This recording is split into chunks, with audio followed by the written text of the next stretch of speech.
겉보기에는 정말 철옹성 같아 보이는 강력한 권위주의 정권들 있잖아요.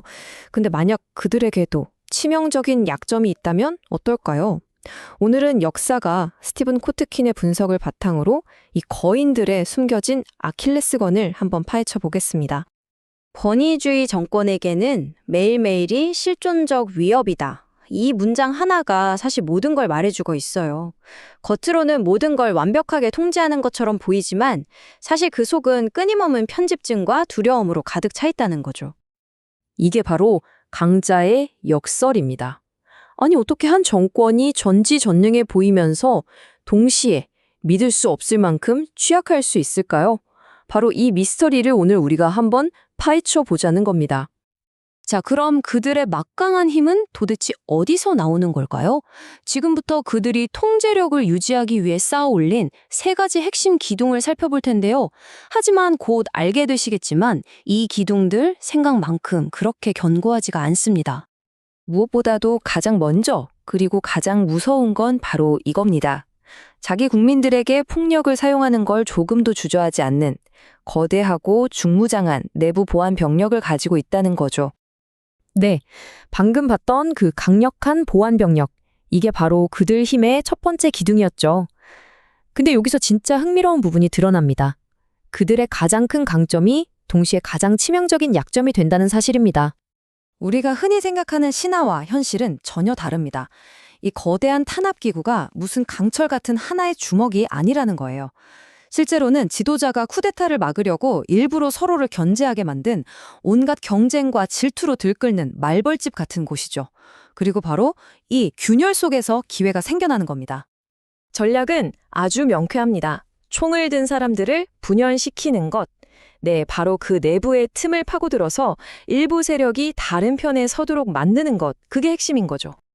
자, 두 번째 힘의 원천은 바로 돈입니다. 이 정권들은 석유나 가스 또는 수출 같은 외부 자원에서 막대한 현금을 확보하거든요. 그러니까 자국민들한테 굳이 세금을 많이 거둘 필요가 줄어드는 거죠. 흔히들 경제성장, 즉 GDP가 이 정권들의 생명줄이라고 생각하지만 그건 사실 신화에 가깝습니다. 진짜 현실은 외부에서 들어오는 현금 흐름에 대한 의존이거든요. 그리고 이게 바로 그들의 아킬레스건입니다. 외부에서 제재 한번 걸거나 시장이 확 바뀌어버리면 그대로 무너질 수 있는 엄청난 취약점인 거죠. 그리고 마지막 세 번째 기둥, 이건 바로 시민들의 삶 자체를 완전히 통제하는 겁니다. 일자리부터 주택, 교육까지 모든 걸 국가가 손에 쥐고 흔드는 거죠.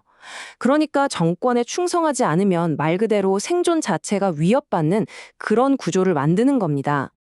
하지만 이런 전면적인 통제는 사실 양날의 검과 같아요.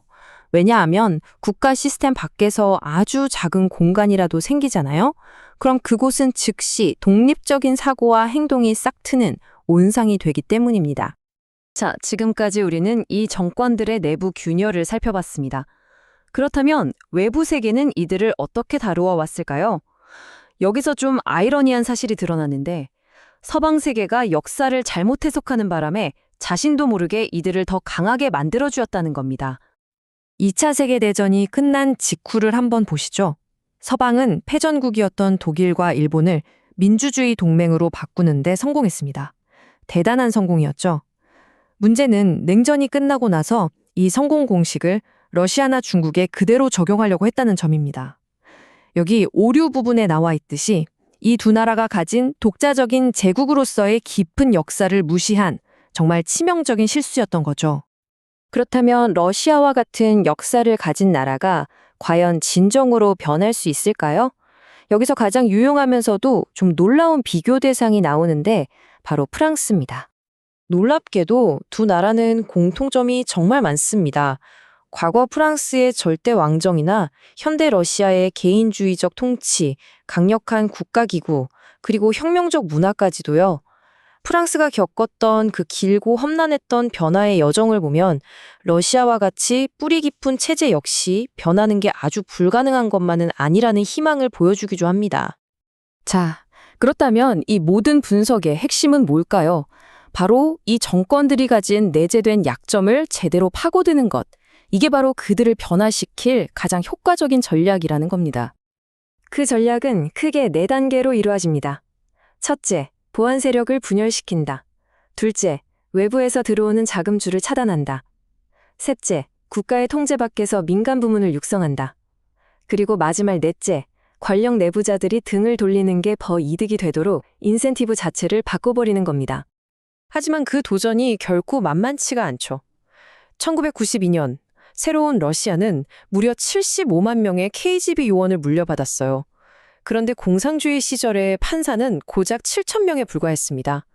이 엄청난 불균형 상상이 되시나요? 나쁜 사람들을 데려와 그들의 인센티브를 바꾸면 더 나은 행동을 이끌어낼 수 있다. 이게 바로 핵심입니다. 변화라는 게 어디서 영웅적인 좋은 사람을 찾는 게 아니라는 거죠. 이미 권력을 쥔 그 이기적인 사람들의 계산법 자체를 바꾸는 시스템을 설계하는 것, 그게 진짜 핵심입니다. 결국 우리는 이 거대한 역설로 다시 돌아오게 됩니다. 권위주의 정권의 힘은 동시에 그들의 약점이라는 것, 그리고 이 역설을 이해하는 것이야말로 다음 균열이 어디에서 나타날지 예측하는 첫걸음이 될 겁니다.